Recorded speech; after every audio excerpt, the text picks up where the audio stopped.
When you experience an overwhelming accumulation of stressors in your life, your limbic system, which is a part of your brain, and your nervous system running throughout your body often misinterpret this growing accumulation of stress as being imminent mortal danger. And sometimes when that happens, you may experience what's called a freeze response, which is a basic shutdown of motor activity in an attempt to keep you safe. Your body thinks you're being chased or pursued by some predator or threat, and it's trying to help you be still and silent and stay hidden. If there's an actual mortal threat out there, the freeze response can be tremendously helpful and it can save your life. If the so-called threat is actually an accumulation of social stressors, life stressors, or just a general sense of being overwhelmed, then the freeze response becomes a complete liability. Because when you are buried under a massive to-do list, the last thing you can afford is to be shut down. This is incredibly frustrating, and there's no obvious way out of it. There is a hack, if you will, and it involves using the dopamine pathway. I'm going to teach you that hack today, and I'm going to go into a lot more detail. So hopefully by the end of this video, you will know exactly what to do the next time you feel shut down. Welcome back to the Psychology of Depression and Anxiety. I'm your host, Dr. Scott. I'm a licensed, full-time practicing clinical psychologist, and my passion is helping people who have been really, really beaten down by life. I intentionally seek out the so-called hardest cases that I can find because those are the people I enjoy working with the most. Because there's been a period of time in my life, a long period of time in my life, when I would have been in that category of people. And no one knew how to help me. And I know how isolating and hopeless and miserable that space feels. And I want to help as many people as possible get out of it. And I've reached my limit of how many people I can help face-to-face in my practice a long time ago, hence social media.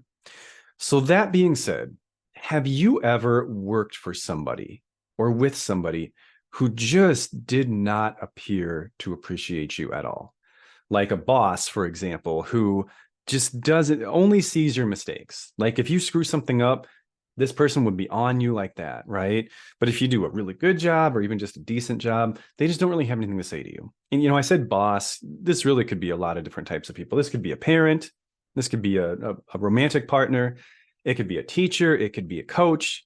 But there are a lot of people in life who only seem to notice us when we're making mistakes. And otherwise, we kind of fly under their radar. In other words, basically, you're either perfect or you're invisible. Those are pretty much your two options when dealing with this person.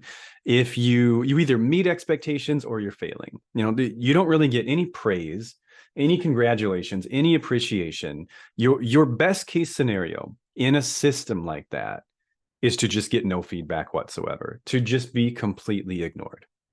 So if you have been in any situation like that, again, whether it was a job, relationships, a home, an education system, how motivated were you?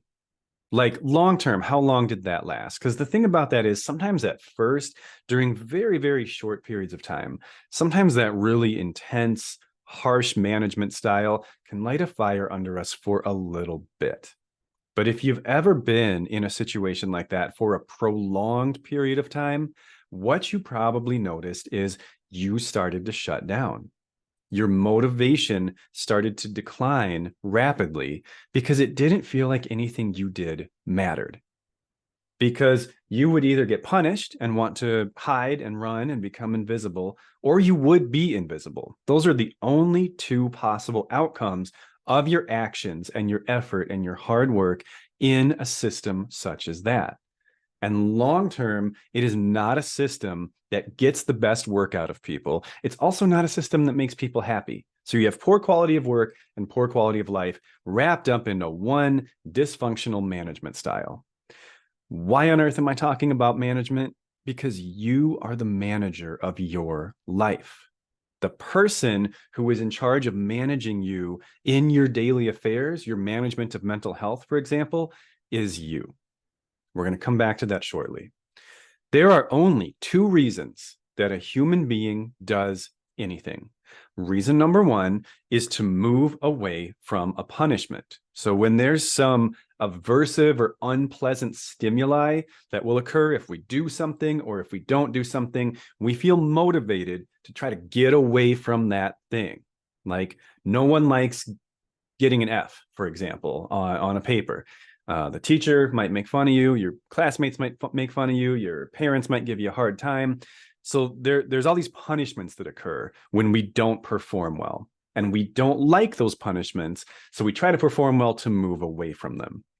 The other reason that a human being will do something is to move closer to a reward, to try to achieve some desired outcome. For example, most of us only go to work because we're paid. Like there's a few people out there, and I actually am fortunate enough to count myself as one of them. If there were some way that I could do my job for free and my family's taken care of and I still have health insurance and all that, I would do my job for free because I love what I do. But I know that I'm really, really blessed to have that. I know I'm very fortunate. I know most people do not have that. For a lot of my life, I've not had that, like almost everybody out there. I've worked retail. I've worked all those other jobs, right? I know that most people only go to work for the paycheck, or at least primarily go to work for the paycheck. There might also be, some socializing and stuff like that in there. But if your company, whoever you work for, if your company went bankrupt and they said, we're going to try to pull ourselves out of this, will you stay on for free? Indefinitely. We don't know when we're going to have money again. We don't know when we're going to be able to pay you again. It might be never. Will you stick around and just try to help us turn this around? And if we turn this around, you just get your normal paycheck like you did before. You don't like become the CEO or anything. No one's going to do that, right? I mean, you're not going to do your job without the reward of that paycheck at the end of the day or week or month or whatever. We don't do things for very long if there isn't some type of reinforcement system in place. We are mammals. It's important. I know I'm not blowing your mind with that revelation, but human beings are mammals. And the reason that so many psychological studies are performed on mammals like dogs and rats and stuff like that is because their brains and reward pathways and nervous systems are not that different from ours. We are not that much more complicated than Pavlov's dogs. So 2 reasons a person can do something: moving away from a punishment or moving towards a reward. It's crucial that you understand these 2 things for getting yourself out of a freeze response. Most people, when they're trying to get themselves out of a freeze response, do so by threatening punishment. That is also, unless you have, maybe you're blessed with some wonderfully psychologically savvy people in your life. But if not, that's probably also what other people do to try to get you out of a freeze response. They threaten punishment. They tell you how screwed up your life is going to be. If you stay in bed, you can't miss one more day of work. You've called in too many days already. They're going to fire you if you stay home one more day. You're going to fail your classes. Your friends are going to bail on you. This is what people do, and this is what our own brains do when we start to shut down, is we start to threaten ourselves, listing all the bad stuff that will happen if we continue in the freeze response, as if we can just scare ourselves out of something that we got scared into. It will not work. Reward is a more effective motivator than punishment. Punishment is less effective than reward for trying to get a human being to do something. This is also true for other mammals. Most of you listening to this probably at some point in your life have had a dog. When you're trying to train a dog, I know this is a crude metaphor, but when you're trying to train a dog, what is more effective, reward or punishment? If you give a dog a treat every time it does something well, it will quickly learn, if I want more treats, which I do because I'm a dog, I have to keep doing that thing. If you discipline a dog through punishment, it will learn, don't get me wrong. But typically when the reinforcement is more punishment rather than reward, what happens is our minds start to look for loopholes. We try to look for ways we can avoid the punishment without changing the behavior. We try to find the ways around it. And often with punishment, there is a way around it. With reward, there's no way around it. You want this reward, you have to do the thing. Okay? The third, I kind of tricked you here. There's actually 3 possibilities. And the third is both punishment and reward. Bad things will happen if I do not do this. good things will happen if I do this. If you have awareness of both simultaneously, that is the strongest reward structure for human behavior. So I know that so far this might have kind of seemed all over the place. I'm going to tie it all together now. And we're going back to this idea that the manager of your life is you. And so the person who is in charge of setting up this internal punishment or reward system is you. In my previous video on the freeze response, I said, do the smallest thing you can think of and celebrate yourself. And many people said, I don't know what that means. I don't know what it means to celebrate myself, which, if I can just pause for a moment on that, that's heartbreaking. Like that really, it's not the point of this video. I'm not going to get too into my feelings on this, okay? But the fact that no one in your whole life has ever taught you how to celebrate for yourself when you do something well, that's awful. So if you were one of the people in the comments who said, I don't know how to do that, I'm so sad for you, because if you don't know how to do that, you're completely at the mercy of the world. You're completely at the mercy of the world to tell you if you did a good job or not. And I don't need to tell you this, but I'm going to say it anyway. The world is not fair. The world will overlook you. The world will misjudge you. The world will misunderstand you. You do amazing things every day that nobody knows about. And the only person who has the opportunity to celebrate those things is you.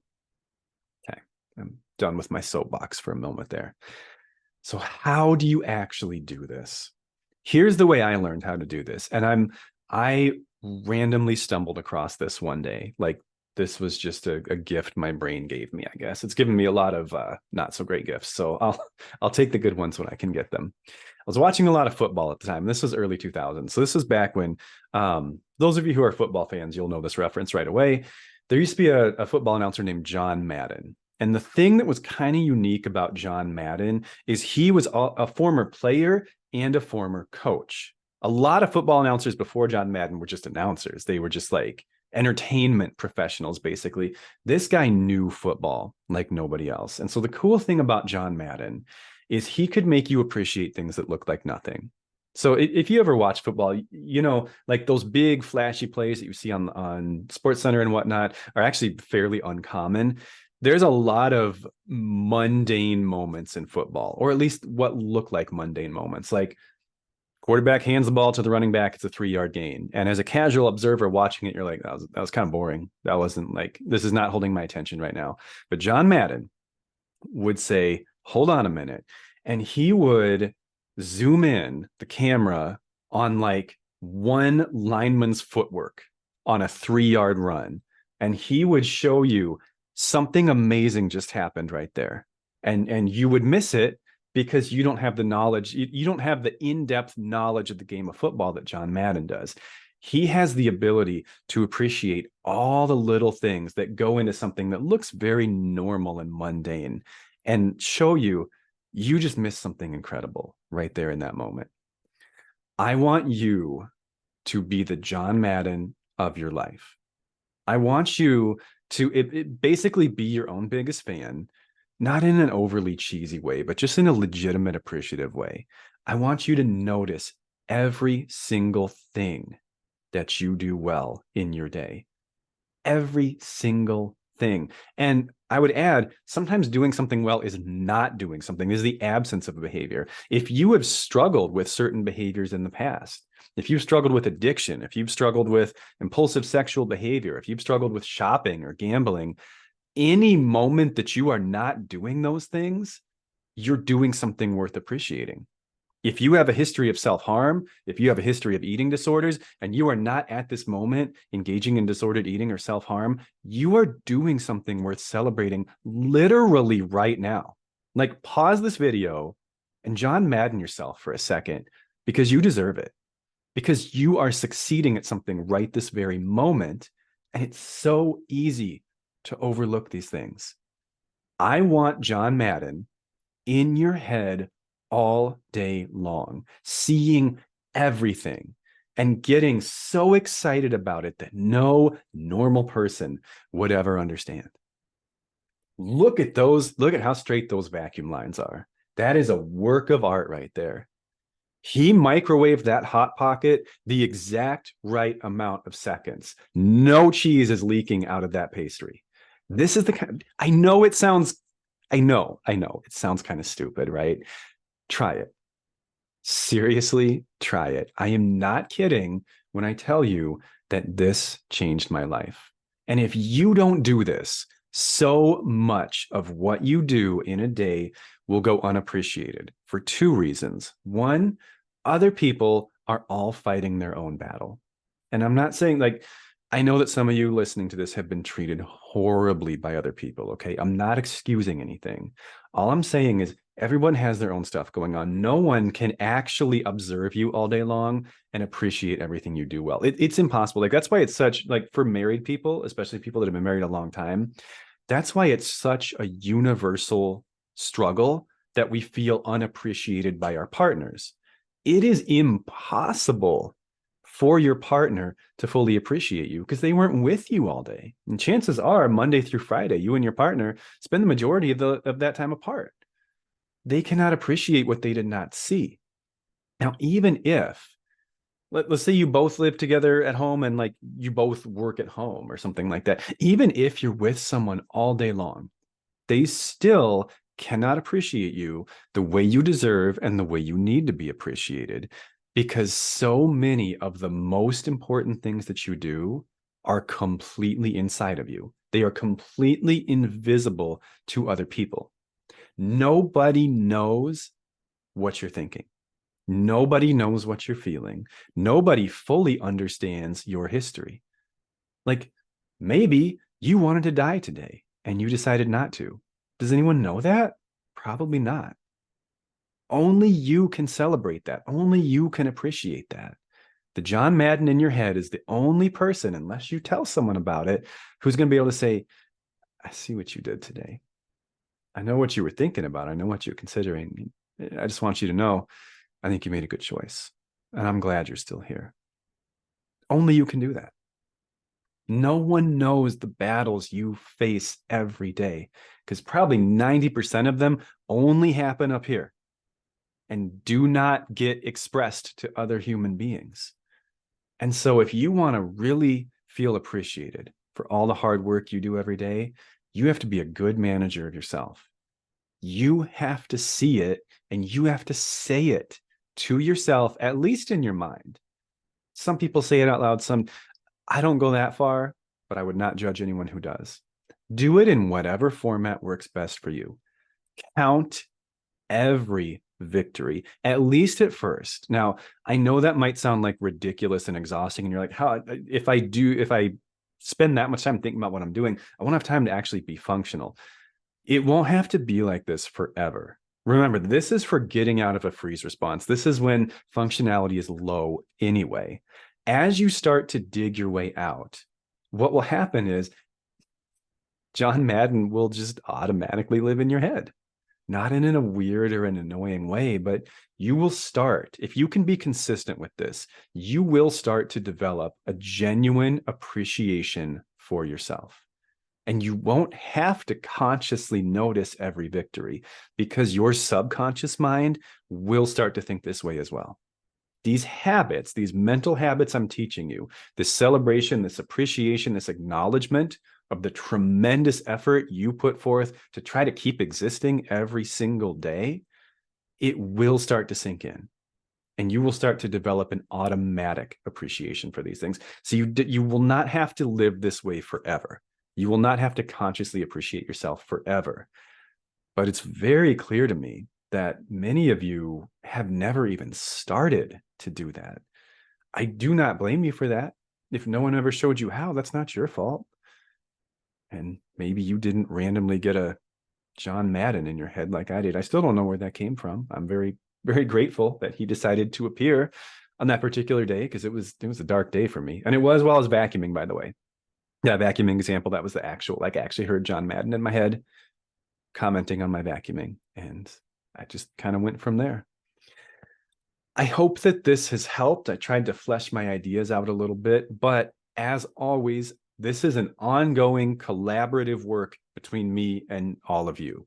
So if this still is not seeming to click for you, and you've tried everything I've said so far and you're still stuck in a freeze response, please let me know in the comments, and there'll be a part 3. I'll make a part 4. I'll make a part 73 if I have to. We will keep going until we figure this out. Fair enough? I'll see you next time. Take care.